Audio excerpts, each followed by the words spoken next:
Fala pessoal do Distributista Cristão. Hoje eu vou abordar aqui de uma forma sintética um pouco sobre a filosofia de Berkeley, principalmente a sua principal obra, que é o Tratado sobre o Conhecimento Humano, que foi escrito ali em 1710. Essa obra ela tem um caráter crítico-construtivo. Crítico porque o Berkeley vai se assentar em uma crítica que ele vai fazer a dois grandes filósofos da época, que eram o Newton e o Locke. Por parte do Newton, o Berkeley vai criticar, e aí ele vai encaixar como uma ideia materialista, ou pelo menos que fundamentou o materialismo da sua época, em figuras como Barão de Holbach e outros. O Newton, justamente a questão da física newtoniana, aquela perspectiva que o espaço e o tempo são absolutos e são independentes do sujeito cônscio. Então, essa é uma visão que o Berkeley tem e uma crítica, e que a perspectiva que o Berkeley tem em cima desses conceitos newtonianos é que, obviamente, isso aí vai abrir espaço, como eu falei, para o ateísmo, para o materialismo e tudo mais. Lembrando que o Berkeley era um cara muito religioso, ele era anglicano, diga-se de passagem. E o outro aspecto da crítica é justamente ao Locke, aquilo que o Berkeley, na sua obra, vai chamar da filosofia do Locke de uma espécie de abstracionismo, ou de uma perspectiva das ideias abstratas, ideias gerais abstratas. A filosofia do Locke, o empirismo lockeano, cairia, ou a gente pode usar um termo aqui, desembocaria, um termo impreciso, nessas abstrações gerais, onde as próprias ideias, os próprios conceitos se tornariam independentes do próprio sujeito. O Berkeley, ele, a partir dessas críticas, ele vai, já na esteira do próprio Descartes, ele vai construir um dos aspectos fundamentais, que é justamente trazer a filosofia para o escopo do pensar, para o escopo do indivíduo, para o escopo do sujeito.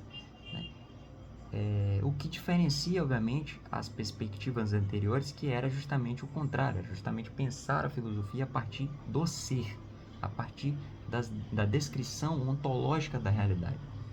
Isso vai ser algo fundamental, inclusive, para a própria revolução copernicana de Immanuel Kant. Mas voltando ao Berkeley. Então, a partir dessas críticas, o Berkeley vai construir a sua filosofia. Ele vai construir o seu método em cima dessa análise, dessas críticas. A primeira grande ideia central aqui do Berkeley é justamente o que ele entende por percepção sensorial, por sentido, e por ideia, ou seja, as sensações, que ele chama de sensações, e a partir dessas sensações ele vai denominar de aquilo que a gente recebe das sensações como qualidades primárias e qualidades secundárias. Das qualidades primárias e qualidades secundárias a gente tem as ideias. Então vamos por partes. Supondo aqui que eu tenho uma maçã na minha mão. Não tenho uma maçã exatamente aqui na minha mão para facilitar, mas supondo que eu tenho uma maçã.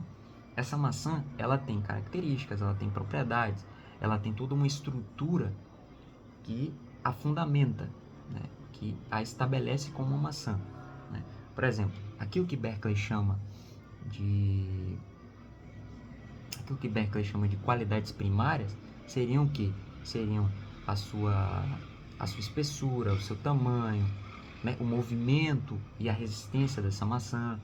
Ou seja, são estruturas que são sentidas, que nós sentimos, são qualidades primárias que sentimos dessa maçã, que são fundamentais como uma estrutura ontológica da maçã. E, por outro lado, as qualidades ditas secundárias seriam justamente aquilo que só se apresentam no sujeito, como aspectos a priori, digamos assim, algo que lembra um pouco a chamada analítica transcendental de Kant, uma espécie de categorias, não necessariamente sendo categorias aqui em Berkeley, mas estou falando assim a título de exemplo. Então seria basicamente o som, seria basicamente o olfato, né? O cheiro que a gente tem, o sabor que a gente tem dessa maçã. Então isso aí seriam as qualidades secundárias, segundo a interpretação de Berkeley. Dessas qualidades primárias, dessa sensação que temos em qualidades primárias e secundárias, nós formamos uma ideia, um conceito que Berkeley usa, uma ideia desse objeto, ou seja, uma ideia de maçã. Essa ideia, para o Berkeley, ela é sempre particular, ela é sempre singular. Daí entra o nominalismo berkeleyano, ou seja, a ideia que temos é uma ideia de uma maçã singular, esta maçã singular, este homem singular, este cavalo singular, este cachorro singular. E Berkeley, inclusive, vai indicar que o erro de Locke foi ter criado exatamente abstrações, ideias abstratas, dos próprios conceitos, das próprias ideias que ele apresenta no próprio Locke. O Locke, segundo o próprio Berkeley, teria caído nesse erro. Ou seja, as ideias, elas não são meramente abstrações. Uma ideia, um conceito de ideia geral, genérico aqui, um sentido até mesmo universal para o debate dos escolásticos, por exemplo. Se inicia com os escolásticos, ou seja, universal maçã, dentro de um gênero e a diferença, espécies e as suas particularidades. Não necessariamente é isso, mas é aquilo que, para a gente ter um conceito geral, genérico de maçã, temos que ter o quê? Uma ideia geral, através de sensações e de abstrações que vamos ter de maçãs, a gente tem uma ideia geral das maçãs, o conceito de maçã. Um outro ponto muito interessante aqui para Berkeley é justamente que essas sensações, essas qualidades e essas ideias, elas só podem existir se elas tiverem a figura central do próprio sujeito. O sujeito, como essa figura central de sua filosofia, como a base a priori, é que pré-estabelece e que dá sentido a essas sensações, obviamente, a essas ideias, e obviamente ao próprio objeto. É aquilo que Berkeley vai chamar de coisa, a coisa, é o termo que ele usa. E aí vem aquela célebre frase em latim que o Berkeley usa muito na sua obra, O que é o ser? O que é essa coisa?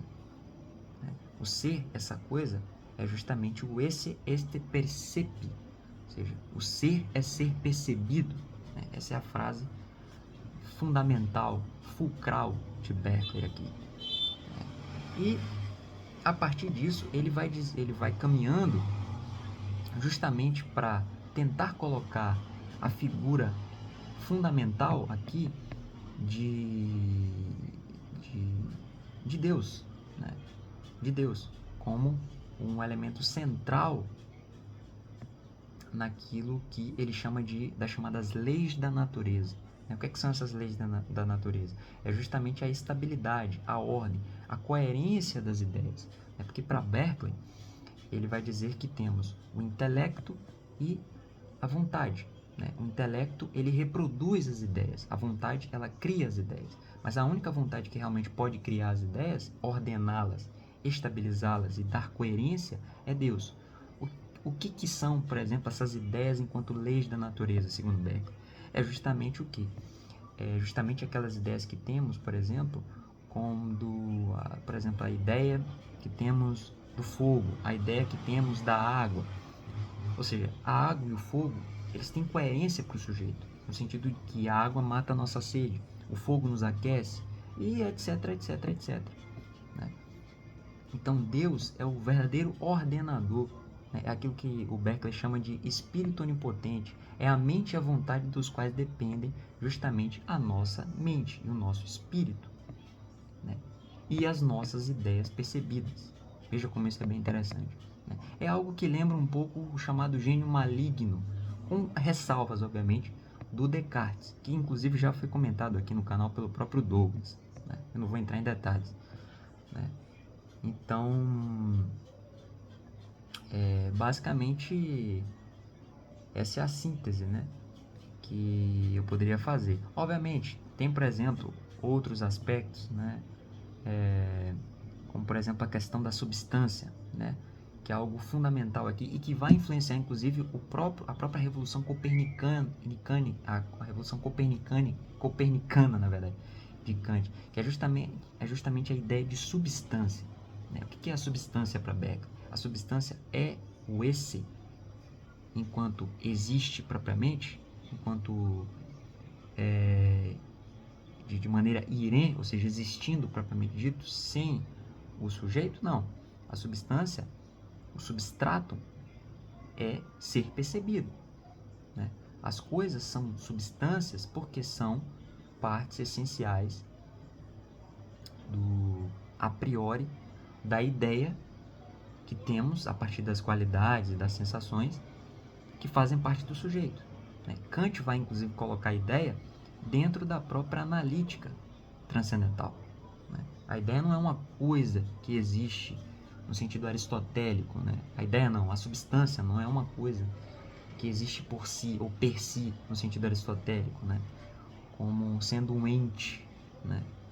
Como fazendo parte concreta das coisas, né? Ou seja, você tem a substância, tem um ente ali, né? Que é o ente, por sua vez, é a base, tem por base a substância, né? Matéria e forma, ou forma e matéria, né?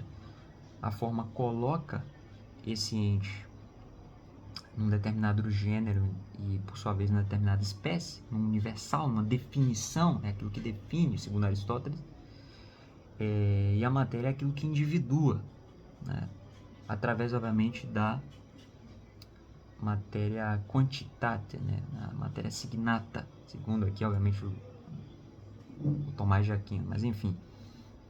Então, a substância, a noção de substância, para Berkeley, não é algo existente nas coisas propriamente dito, né? Como substrato que regimenta os acidentes e os predicamentos, as categorias ali, né? Mas é um substrato que só pode existir quando percebido pelo sujeito cônscio, pelo sujeito cognoscente.